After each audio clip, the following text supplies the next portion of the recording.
Okay, Paul, while it's fresh on my mind, let's talk videos. First of all, with your national board information, there will be a section on video tips that you're going to want to go through very, very deliberately and in very much detail so you have a very clear idea as to the mechanism for filming your various entries. Secondly, again, I'm just going to make some random comments here while I fresh in my mind. An iPad is plenty adequate to capture the filming for your room. Um, for each entry that requires a video, you need to be, as the teacher, you need to be just very familiar with the standards you are trying to demonstrate in that video, and you should be able to explain to your videographer in some detail before they ever walk in your room specifically what you are looking and want them to focus on in the video. Because the challenge is to get the video evidence to match the prompts of the particular entry that you were addressing the video for. That is the big challenge, is to have enough video evidence to cover all of those prompts. They talk about, with the video tips, they talk about having a date and time stamp on the video, which is not necessary if you can have an administrator sign an affidavit as to when those videos were recorded. So that, I think I had Ambra sign off on mine for my national board renewal. It was no big deal. So don't worry about date and time stamping if you can get that sign off on that.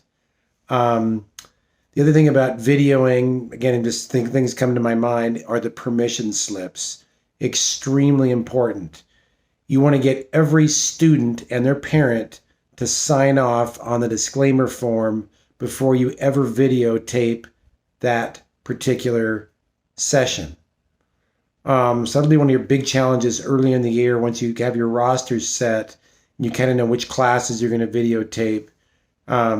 You get those disclaimer forms. Not that you have to turn them in, you have to have them on file and ready to be submitted if you're audited.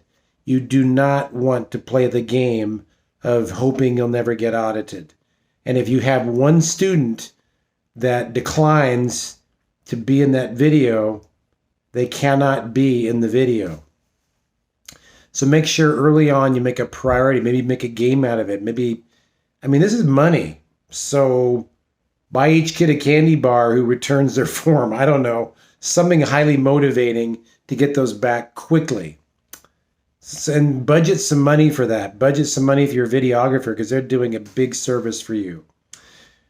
Back to videotaping. So understanding your standards, explaining that to the videographer what you want to have videoed. But then the video should just be a continuous video. Have your videographer focus on you and also what your students are doing. Again, you need to explain to them exactly kind of how you picture the lesson playing out and what you want them to focus on during that particular, maybe it's a 30-minute session you want videoed.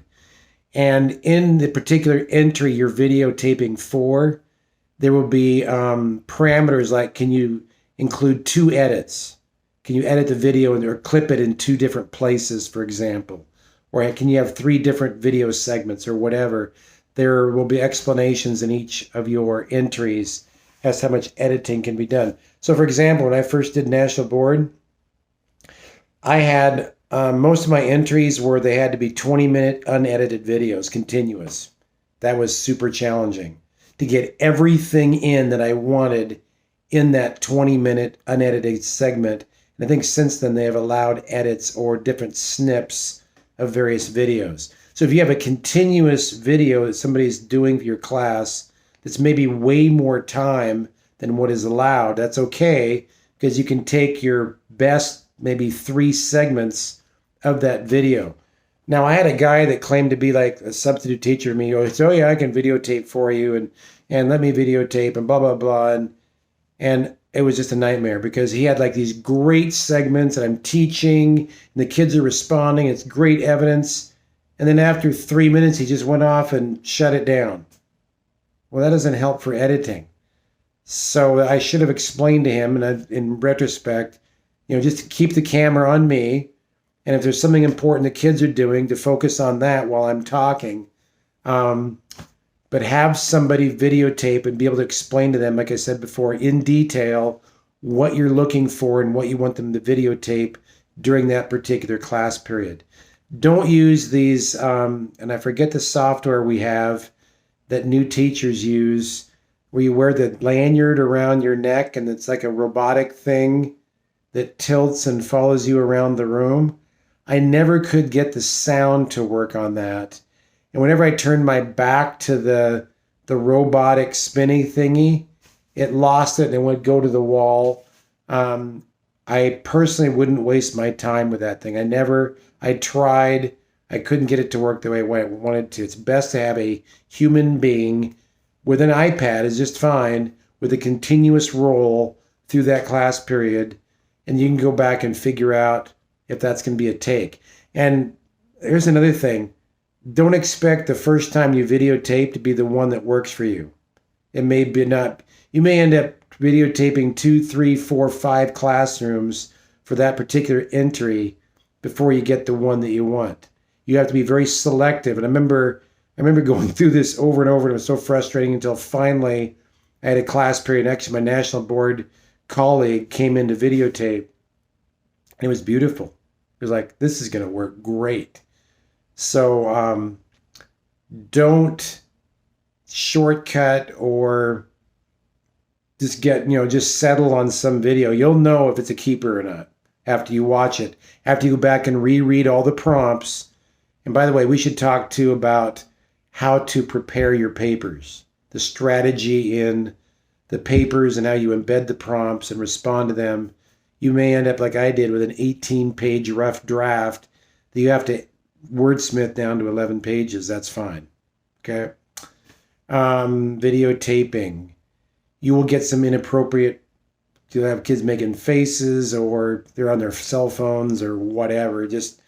I think fortunately with the 3 edits you're allowed, or however many it is per entry, again, read those in detail for each entry, what is allowed. You should be fine.